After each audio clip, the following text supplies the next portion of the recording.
and I'm curious about that because I mean, there's so much discussion about how we as archaeologists should deal with pseudoscience and what approach to take in that way. So maybe you could sort of explain a bit, like, what is your feeling on that? How do you approach that?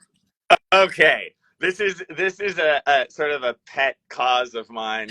I am way out on one limb that most other archaeologists aren't. My deal is, look, we have lost when we're battling against pseudoarchaeology. Pseudoarchaeologists have won, we have lost. Because pseudoarchaeologists have every show on TV, they have every podcast, like they have the media. We aren't platforming pseudoarchaeologists, they're platforming us. So the deal is, we as archaeologists have to take every gig. And what I mean by that is, whenever a television show calls you and you're an archaeologist and they want you to talk, do it, and do it again. Don't be like, oh, well, they do some pseudoarchaeology. I don't know. It might hurt my brand. Shut up, grow up, and do it.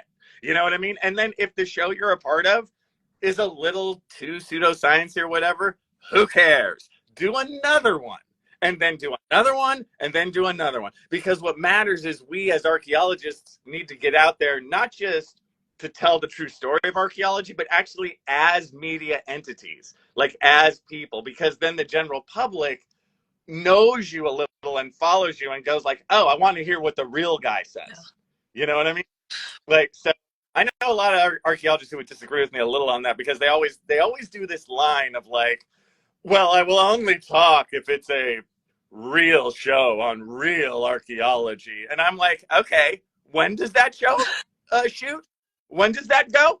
Oh, right, I've never seen it.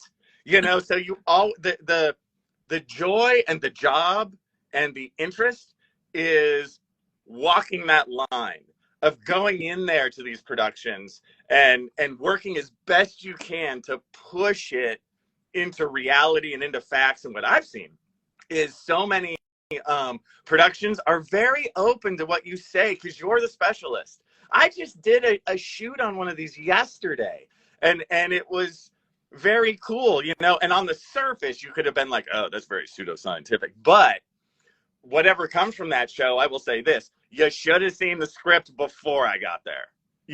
So that's the gig. And I find too many archaeologists just won't do it. They wait for some pie in the sky show that is never coming. So get out there and do it. Okay, well, you heard it here, folks.